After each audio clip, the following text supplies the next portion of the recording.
एक ऐसा social media post दिखा दीजिए जिसमें आपने थूकने वाली घटनाओं की आलोचना की हो, निंदा की हो, अपील की हो कि ऐसा मत करो। मैं आपको चैलेंज देता हूं कि आप अपने किसी भी शो में, एक भी शो में दिखा दिए कि महाराष्ट्र में जैसे दूध में नाली का पानी मिलाया गया, उसमें आपका कोई ट्रूथ आया हो। मैं आपको चैलेंज देता हूं। नहीं सर, प्लीज तो सर सुनिए ना, हमने वो खबर, जहां भी इस तरीके की मिलावट होती है वो खबर हम दिखाते हैं, और हम जनता के बीच वोट मांगने नहीं जाते हैं सर। आप वोट मांगने जाते हैं, आप पॉलिटिकल पार्टी हैं, आपको सत्ता चाहिए। चाहे कोई हम सत्ता के लिए नहीं, हम देश की सेवा के लिए। आप मुझे बताइए किदवई साहब क्यों बौखला रहे हो? आपका राजनीतिक वोट बैंक खिसकते हुए नजर आ रहा है क्या आपको? अरे आपका राजनीतिक वोट बैंक खिसकते हुए नजर आ रहा है क्या किदवई साहब? क्यों आप जो है ना वो अपने फरार होने के चक्कर में हो ना मूल मुद्दे से।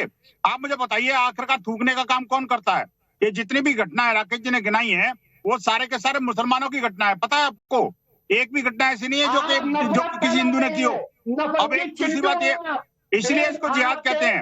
अब मेरी बात सुनिए, अब देखिए आरएसएस को छोड़ दीजिए, आरएसएस अपना काम कर रही है। मैं कहता हूं जिहाद, मैं आगे बढ़ रहा हूँ। एक मिनट। अरे सुनिए, एक बार सबकी आवाज डाउन है। सर सुनिए ना, फराज किदवई साहब, आप सीनियर आदमी हैं, बड़े लंबे समय से टीवी चैनल पर बैठते हैं। ये सड़क छाप वाली भाषा थोड़ी नहीं अच्छी लगती है कि नफरती चिंटू है, ये बात अच्छी लगती है क्या सर? ये सब सड़क चौक चौराहों पर अच्छी लगती है, थोड़ा सा भाषा का ध्यान रखिए। अब रोहन गुप्ता एक बात बताइए, सबकी आवाज ऑन एयर है। रोहन गुप्ता जी एक बात बताइए, ये थूक जिहाद शब्द से इतनी दिक्कत हो गई, हमने कहा नहीं हमें डिबेट कैसे कराना, चैनल कैसे चलाना है ये सिखाने लगे। मैंने एक चैलेंज दिया कि भाई आप अपनी पार्टी का कंडेमनेशन दिखा दीजिए कि जो लोग थूकते हैं उनकी आलोचना की गई हो या अपील की गई हो कि भाई ऐसा मत किया करिए, ऐसे इससे समाज में वैमनस्य फैल रहा है, वो दिखा नहीं पाए फराज किदवई साहब। देखिए राकेश जी, परेशानी क्या है कि तुष्टीकरण इनके अंदर रग रग में इतना घुस चुका है कि हर चीज को ये लोग तुष्टीकरण के नजरिए से देखते हैं।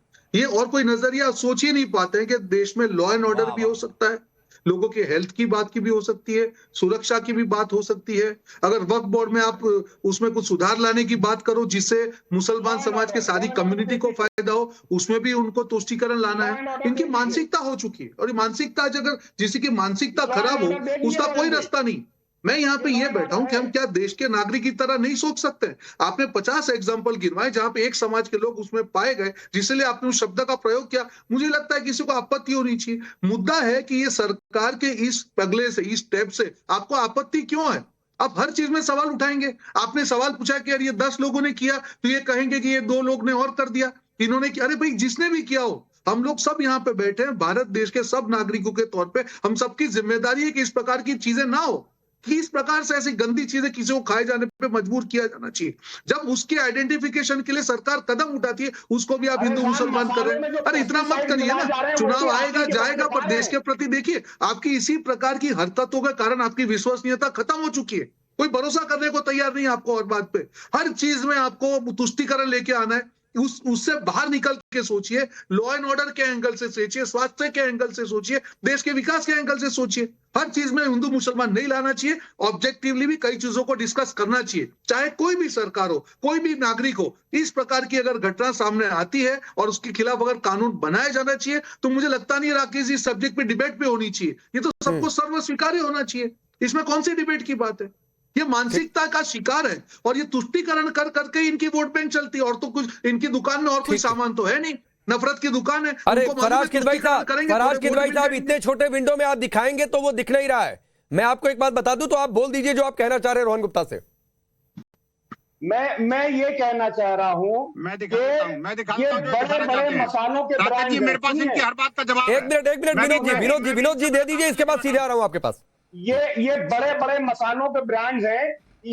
इन ब्रांड्स पर रेट पड़ी थी, और मसालों में ये पेस्टिसाइड और इंसेक्टिसाइड मिला रहे हैं।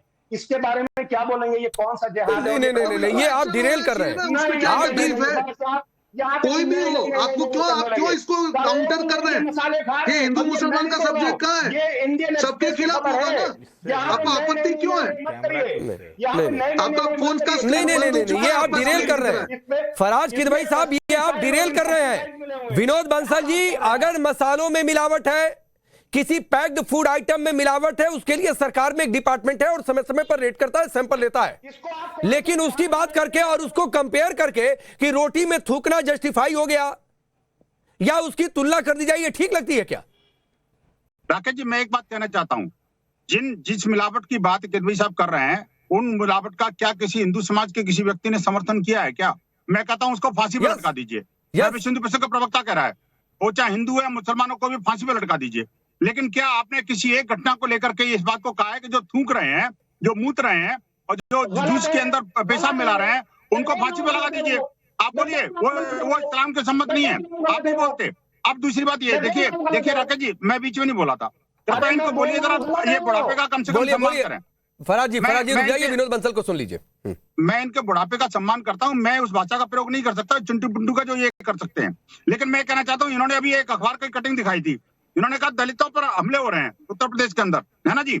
मैं ये बताना चाहता हूं, ये साक्षी को साहिल ने मारा था, नीतू को लियाकत खान ने मारा था, निया को लुकमान ने मारा था, वर्षा को नईम ने मारा था, अरे सुशीला देवी को शकीला ने मारा था, निधि को सुफियान ने मारा था। ये सारे के सारे केसेस मेरे पास 60 केसेस हैं जहाँ पर के जो दलित समाज की बेटियां थी उनके साथ न सिर्फ व्यभिचार किया गया, बल्कि ये सफाई गुंडों के साथ मिलकर के और सब जिहादियों के साथ मिलकर के इन्होंने रेप किया, उनको नरसंग चर्चा कर ली। मैं कहता हूँ इन पर एक शब्द नहीं बोलेंगे। तीनों के तीनों पैनलिस्ट को मैं चैलेंज करता हूँ। मैं आगे बढ़ रहा हूँ, आदिल हसन, रुकिए आदिल हसन, एक तो ये सबकी बात नहीं हो रही है और मैं बहुत श्योर हूं कि ये आप लोग भी पसंद नहीं करेंगे कि कोई किसी खाने में थूक मिला दे। और वैसे लोगों के खिलाफ अगर एक अध्यादेश आने की बात हो रही है, वैसे लोगों के लिए अगर उत्तराखंड के मुख्यमंत्री ने कह दिया कि ये थूक जिहाद नहीं चलेगा, वैसे लोगों के लिए अगर थूकना प्रतिषेध अध्यादेश 2024 में आ रहा है, तो इस पर इतनी बौखलाने की जरूरत क्या है? स्वागत करना चाहिए था इनको। क्या ये चाहेंगे कि कोई हिंदू का थूका? आदिल हसन बोलेंगे। बिना ब्रेक की गाड़ी को चुप कराइए ना, पहले हो गया होगा, सब गाड़ी पर ब्रेक है, आप बोलिए। बंसल जी, अरे सबकी गाड़ी पर ब्रेक है, बोलिए आप। हाँ ठीक। हाँ राकेश भाई, जरा ये भी योगी आदित्यनाथ जी को जरा खबर करवा दीजिए कि बीफ के एक्सपोर्टर जो हैं, 10 बड़े बीफ के एक्सपोर्टर, वो अल कबीर नाम रखे हैं, अल साबिर रखे हैं, अलाना रखे हैं, तो इतना मुस्लिम नाम से प्रेम क्यों है? वो कोई ब्राह्मण कम्युनिटी से है, कोई जैन कम्युनिटी से, उस पर भी बोलिए कि बीफ एक्सपोर्टर भी अपना नाम सही कहें, जो जात के हैं, जो धर्म के हैं, वो नाम भी बोर्ड बना दे। और आपको मैं बता दूं, उज्जैन में यही थूक के नाम पर तीन नाबालिग बच्चों को गिरफ्तार किया गया, 5 महीना जेल रहे, एक्यूटल हुआ, उनका घर बुलडोजर से चला गया, उसको कंपनसेशन सरकार देगी क्या? आपको मैं एक और सवाल कर दूं, जो सरकार बांटती क्या है मैं आपको बता दूं। विवेक तिवारी है, आपके विवेक तिवारी की हत्या हुई, ओएसडी बना दिया गया, 40 लाख रुपया दे दिए योगी आदित्यनाथ। और बेचारा गरीब भारत प्रजापति है, अमन प्रजापति है, छोटेलाल प्रजापति है, अजय प्रजापति है, मान प्रजापति है, सचिन प्रजापति है, शिव प्रकाश प्रजापति है, उसको नहीं बनाएंगे योगी आदित्यनाथ? कोई याद नहीं, मैं उधर डिबेट ही नहीं कर रहा हूं। मैं उधर डिबेट ही नहीं कर रहा हूं।